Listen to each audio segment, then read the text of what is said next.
All right, so let's talk a little bit about chemical signaling by neurotransmitters and hormones. We're going to focus a lot on the neurotransmitter side of this because this is what's going to be, again, we've already sort of discussed, this is what we're mimicking, this is what we're altering, well, when we use drugs, okay?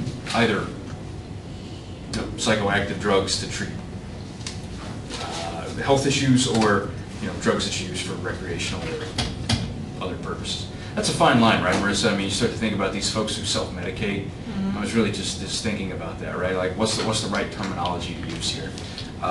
Because there are folks who use drugs for recreational purposes, right? Lots of folks do that. It's once a week or something. You decide I'm going to have a couple beers or something while I'm watching a football game. That's probably recreational. Folks who are continually using alcohol to sort of deal with their anxiety or other issues, and it becomes a medicine of some sort. Whether or not that's applied the correct way is a different story.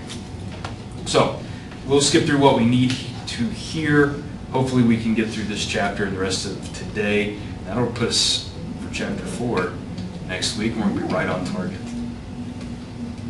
The reason JP thinks that I can't do this is because there are like 100 slides, and she took a class, was that last year? Yeah, it was last year. Oh yeah, bioregression. I would have like 3 slides, and I would give a 2-hour lecture with 3 slides. So it was ridiculous. Yeah. So there you go. It's ridiculous. Impressive, but ridiculous. Synapses. These are awesome, right? Bethany, you can tell us all about these. I'd rather not. You'd rather not. That's fine. Synapses are just where one neuron is going to communicate with another, right? Okay. We've got presynaptic and postsynaptic cells, not a big deal. Nothing really to get too worked up about here with these vesicles. We're going to skip through a bunch of this, okay? Doesn't matter where they contact another cell, they just do, and they can cause different effects there. It's going to be exciting.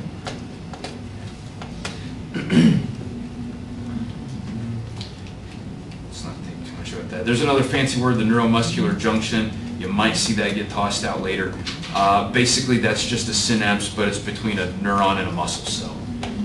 They use a fancy word, but it's the same thing. Sometimes they'll use synaptic end plate or motor end plate. I hear motor end plate a lot. Yeah. I mean, I don't know that that's terribly important. I mean, to think about that. Yes, it is the motor end plate because it is contacting a muscle cell. But if you know it's contacting a muscle cell, just call it a synapse, and you know it's on a muscle cell. It's the same thing. In terms of conceptually, there's no difference. All right, there are different kinds of neurotransmitters. This is what we really want to talk about today, are neurotransmitters. We've sort of alluded to those in our previous discussion, but I didn't really tell you a lot. I said, hey, dopamine, that's fun, or hey, serotonin, or whatever. But we want to think about neurotransmitters, neuromodulators, think about other things that are out there. We can talk about some of these in detail, right? This says there are like 100 neurotransmitter chemicals. That's probably reasonable. I'm not going to expect you to know all 100 of those. You'll probably need to know 75 of them for this class.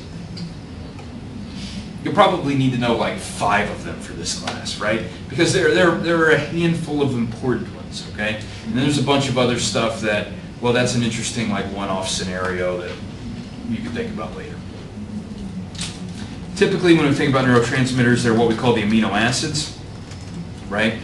With amino acids, we're thinking about GABA, which is gamma-aminobutyric acid. If you don't want to spell that, you can just spell GABA, which is G-A-B-A, right? So that's pretty easy. And by the way, that's this gamma, right? That's not a bad gamma for an odd hand with a mouse. Okay. It's not great. It's the Greek letter, so you would often see it as a funny-looking Y, if you see that. We've got monoamines. For there, we're going to be thinking about things like dopamine, right? There's some other things that come before dopamine.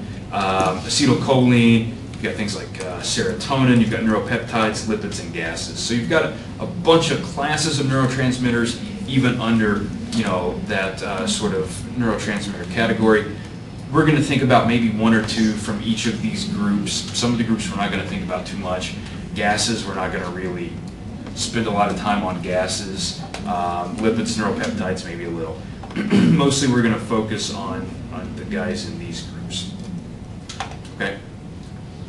With GABA, glutamate, dopamine, epinephrine, norepinephrine, acetylcholine, and serotonin. That's like 7, right? That's not bad. Yeah, so I think really, we're going to think about, 6 or 7 specific neurotransmitters. Other ones that are in any of these classes, they really do the same thing, right? They're just going to operate an ion channel in one way or the other. All right. They do a ton of different things. Hey, there's that funny Y I was telling you about for GABA. Oh, glycine. I forgot glycine there under the amino acids, but that's because we don't really think about it much. You got monoamines. You've got your purines. We might think a little bit about adenosine or adenosine triphosphate, ATP, you guys know that. Neuropeptides, again, we're not going to think a whole lot about these, but they'll come up. Your lipids, and then, again, your gases, nitric oxide being one of the more important ones that we would think about as a signaling molecule.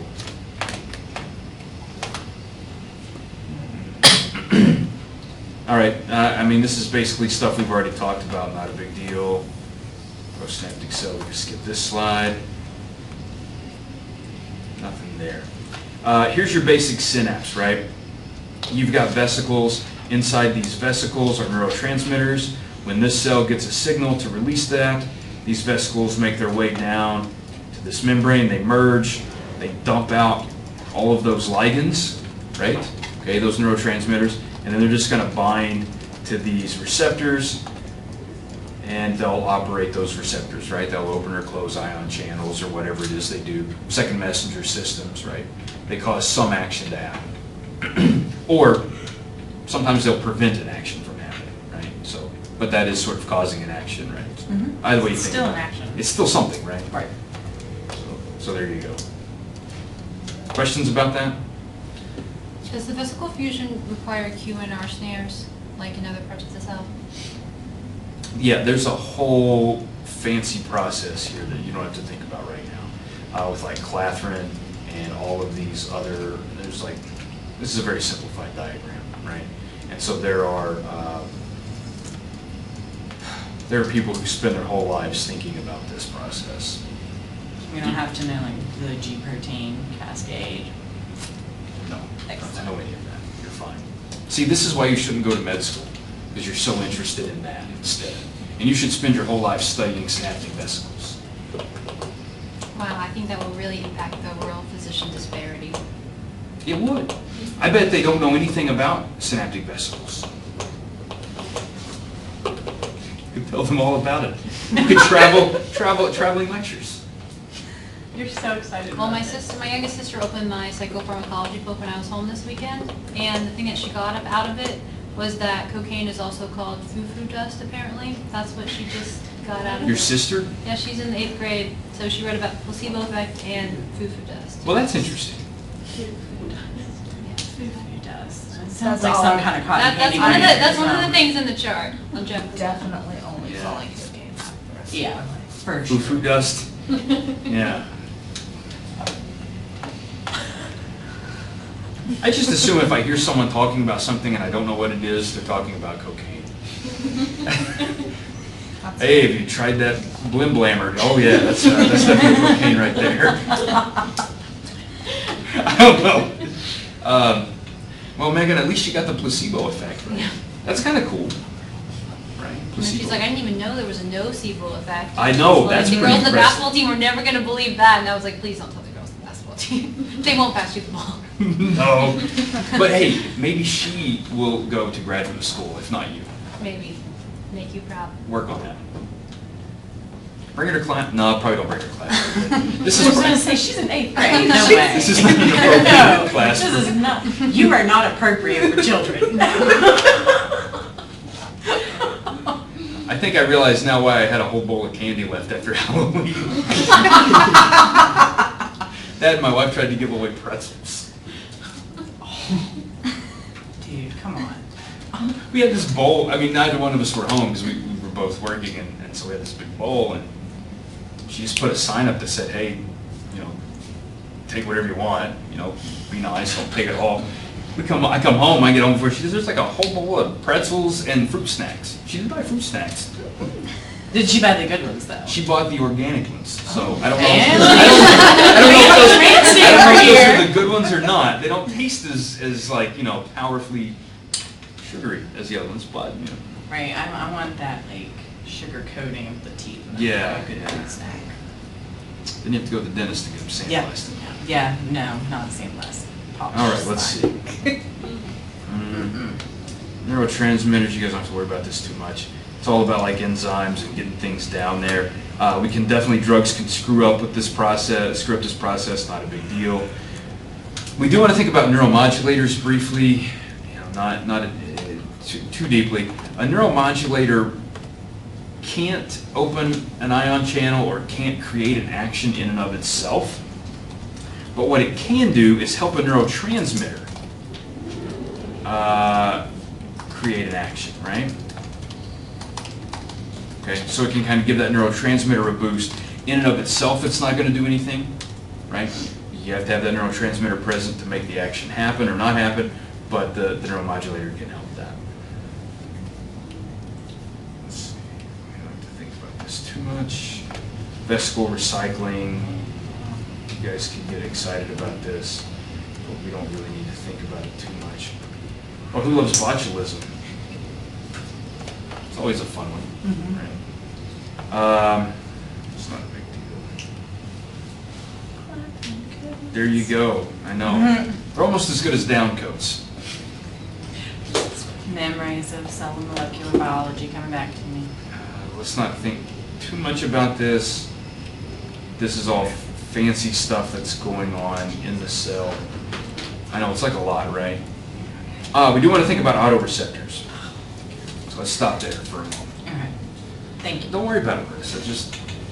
It's an in-depth or a more in-depth conversation about subcellular mechanisms. That wasn't what you were just going back. I was going in the same direction. You sure?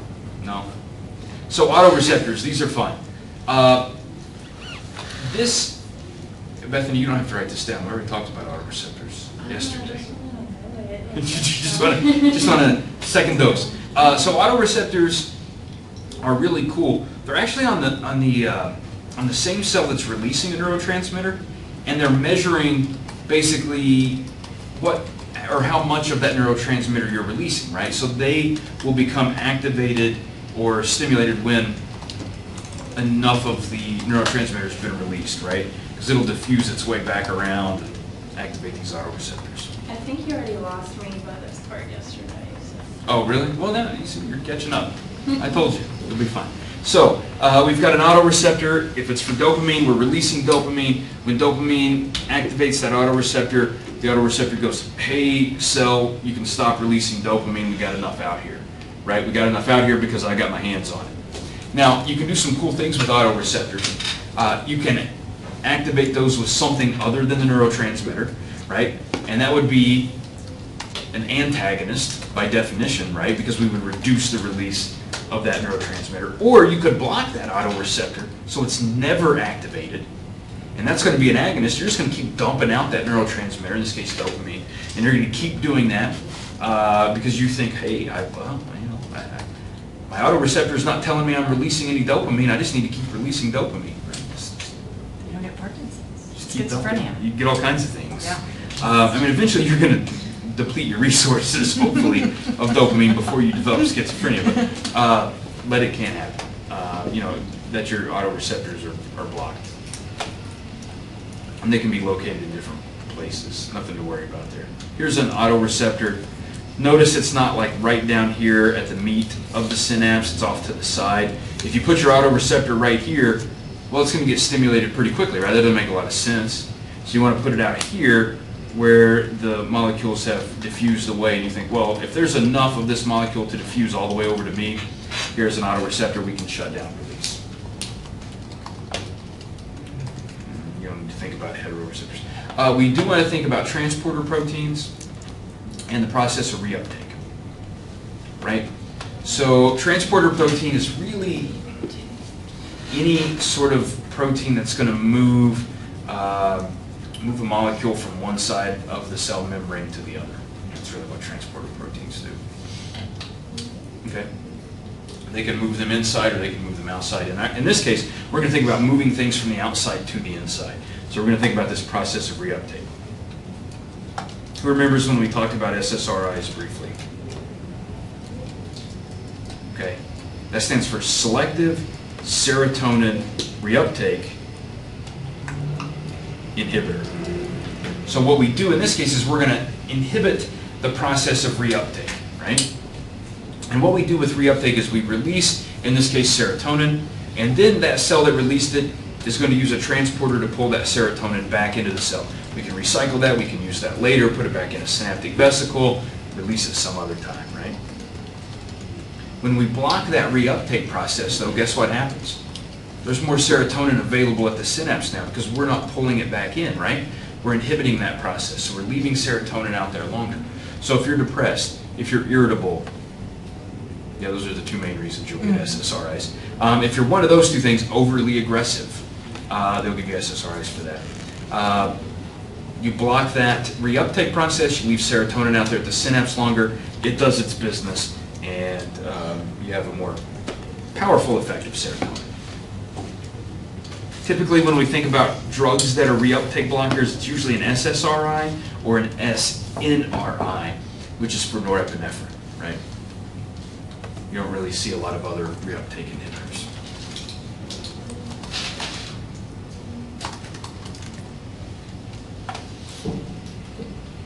And here's an example of a transporter, just sort of reuptaking those molecules. Again, if we were to block that or inhibit that process, more of these molecules would stay at the synapse to do their business.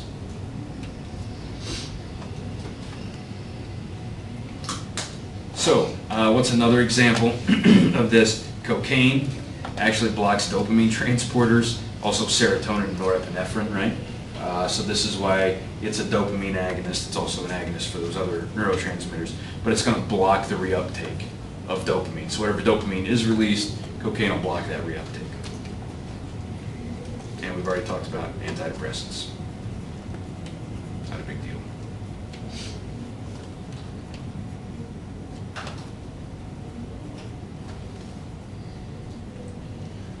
There are different kinds of receptors. I don't know if that's going to be too important for you. If you think it is, you can check that out. Basically, one of these will directly operate an ion channel, and one of these will send a second messenger to operate an ion channel. That's really what you need to know.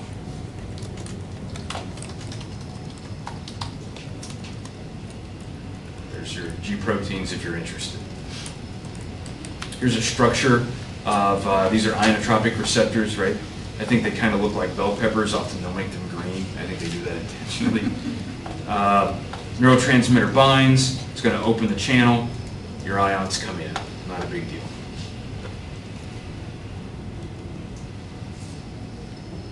Okay, so think about these things. This is a, not an inotropic, it's a metabotropic. So we would bind a ligand here, and then it's going to cause some other protein to take off from this slot, and it's going to go out into the world and do its business.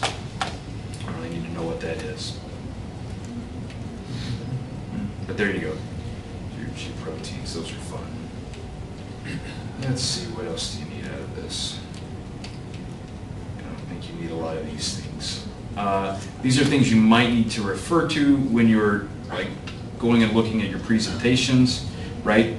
To sort of get some in-depth information about it. I just kind of want to hit the tops of this right now. All right, we already talked about L-DOPA. This, stop. It keeps moving these slides so fast. This is a really nice diagram showing you about 11 ways that you can be an agonist or an antagonist, right? So there are several places where you can affect that neurotransmitter process, right? Either increasing its activity or its effectiveness or decreasing that. I think this is a pretty handy diagram, right? When you're thinking about a drug and that drug and it says, oh, well, this drug prevents the storage of neurotransmitters in vesicles. You think, well, you can just go right back to this and you can kind of look and go, oh, well, that's here, let me think about that, right?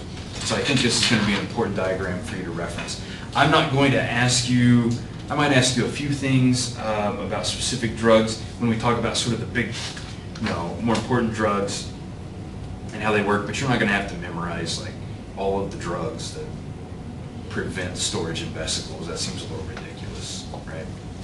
Okay. What slide am I on? 73. Of 110? Yep. It's gonna be close. It is, but we're going to skip a lot because I mean this is enzymes we talked about, right? Enzyme breakdown. This is basically talking about all of those agonist and antagonist things that we talked about on that diagram. If you look at that diagram, it just gives you some specific examples, right? If those specific examples help you read that, great.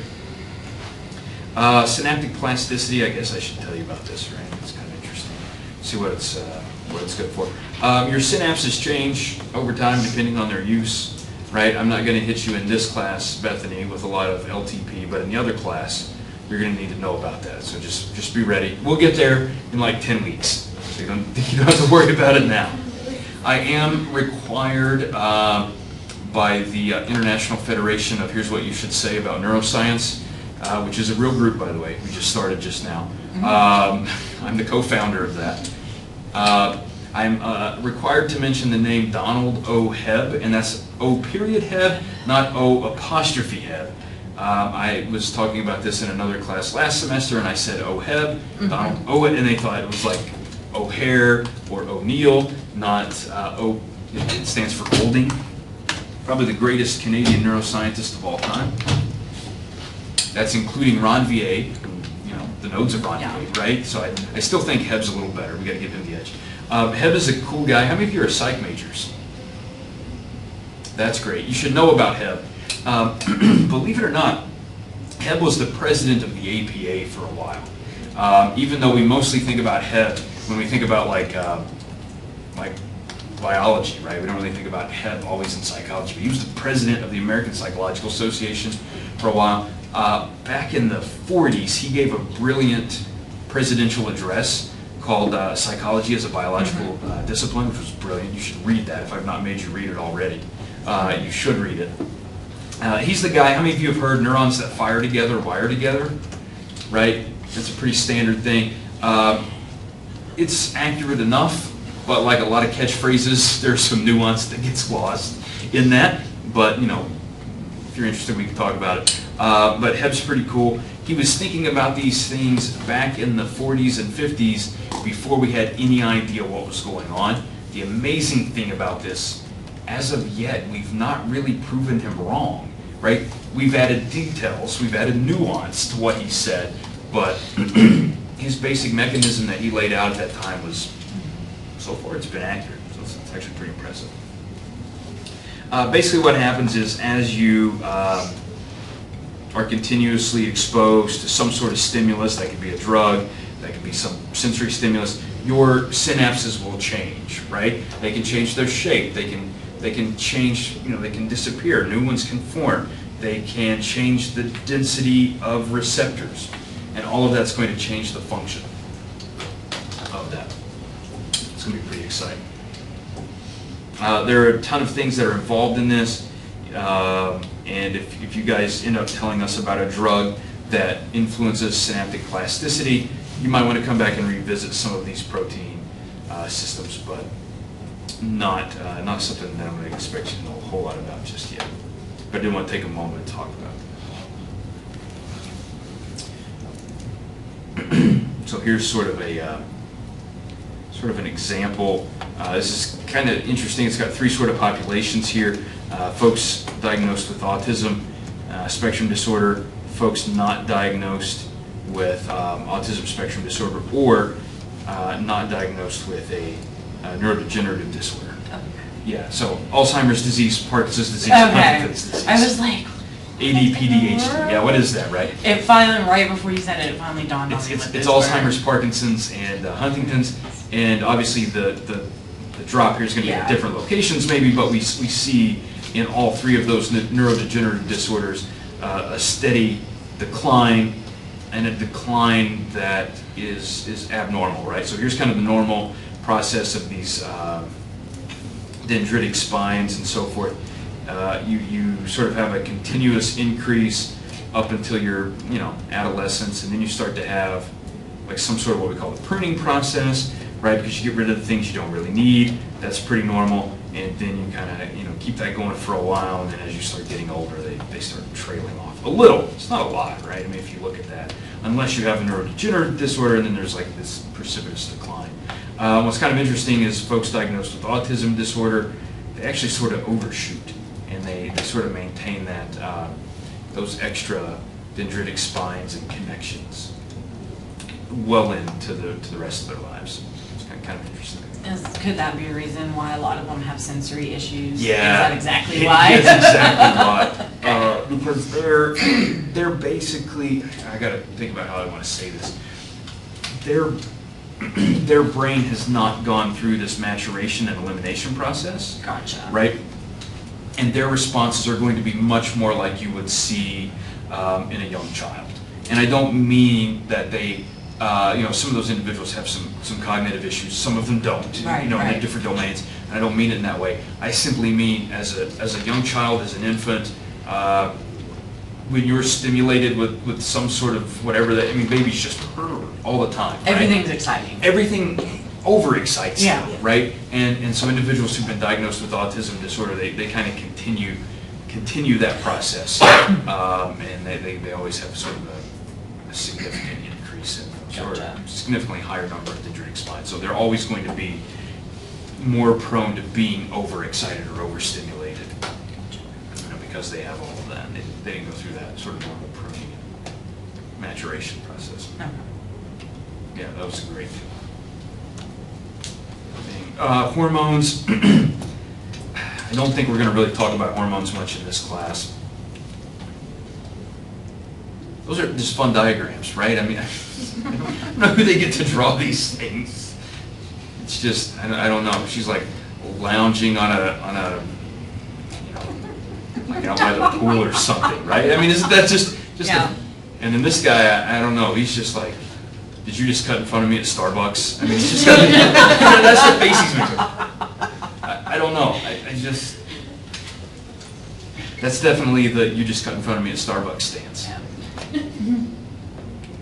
All right, what do you need to know here? I mean, epinephrine and norepinephrine comes out of the adrenal medulla, right? That's the little, I like to call it the elf head on top of the kidneys, right? I think that's what it looks like. It looks like a little hat on top there. Sometimes this is called adrenaline or noradrenaline, right? Because it's coming out of the adrenal gland or adrenal medulla. If you think about an adrenaline rush, right? I don't know if you've ever had one of those. If you have epinephrine, it mediates those same things, right? Whatever gets amped up with an adrenaline rush, epinephrine's going to, in your central nervous system is going to get that going. So really works that fight or flight response, right? Not a big deal. Hey, and there's your adrenal gland. You've got the sort of medullary part and the cortical part there. You don't have to worry about that too much. There are stress hormones, cortisol, corticosterone, that's in rats and mice. Basically, it's the same thing. We just call it, slightly different. It's not going to be important for you that it's different. It's important to rats and mice, I guess. Yeah, it's different, but not going to be a big deal to you. Those are stress hormones. We can think about those as we need to. You guys know about other steroid hormones, estrogens and androgens and so forth. Insulin, glucagon. I don't think we're going to really think a whole lot about that. Might be some drugs that would affect that we'll think about, psychoactive drugs, but not too much. Thyroid gland, got your pineal gland, pituitary gland. Here you go. Here's all your glands, right? Just hanging out there for you. Yeah, I don't think we'll really need to think too much about the pituitary gland in this class, but if we do, we will bring that up.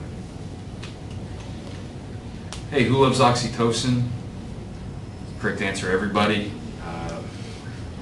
It's a fun one. I don't think we need to talk about oxytocin in this class. If you're interested in it, you should check that out. You're on slide 101. Okay. We're doing well. See, I told you we didn't really need to talk much about that. Melatonin, I guess, is something we should think about. I hadn't really thought about that. You know, that's the stuff people take to go to sleep. Right? I would recommend against that. There was a study a few years ago where they gave melatonin to mice, and it caused their gonads to shrink. I don't know if you use your gonads on a regular basis. I'm going to assume you do. I mean, most people do. I mean, if you've got them. I mean, there's some people that don't. I don't think any of you are in that category, where your gonads have retired yet. Right? Well, like menopause. So watch out for that. If you know, some of you are not going to experience menopause firsthand. You might have that secondhand experience of menopause, so prepare for that as you need to. You may not have to. It just kind of depends on your situation. So melatonin, you know, that's something that does kind of help people go to sleep sometimes. They give it to kids. I mean, I don't know about that, right? Isn't it like linked with like nightmares too? Like it can cause All kinds of problems with this stuff. I mean, you know, if you want your kids to sleep, just cheap whiskey. I mean, that's... You don't think that... I already read chapter 10. That's You already not read a good chapter idea. 10. The rest of these people don't know about fetal alcohol syndrome. And, well, I don't understand why you just don't give them Benadryl. Because, Is that like the cure-all? yeah, some kids, it makes them hyper. yeah. I thought it was only the dosage that made you hyper. Like you can take up to like 60 or 70 milligrams of it, and past that it turns into a stimulant, like a massive one too. Because my mother tried that. Yeah. Because my mom Myra. accidentally took like 3 or 4 Tylenol PMs, and she didn't realize that Benadryl was in there. Yeah. Up all night. Wow. I was like, Mom, slow your roll. Just take 2. Just take two. Just take 2. Just take 2. That's always good advice. Yeah, so melatonin, you guys have a handle on that. No big deal.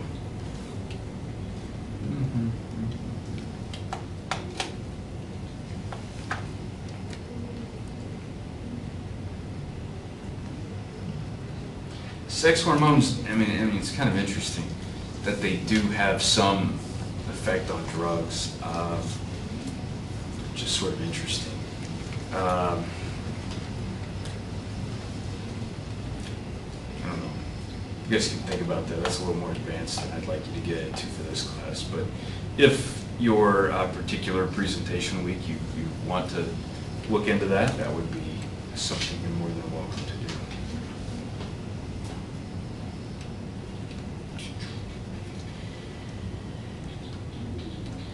I don't think you guys need to know too much about this. And I think we can do another chapter. No. I'm just kidding. There wasn't a whole lot in chapter 3.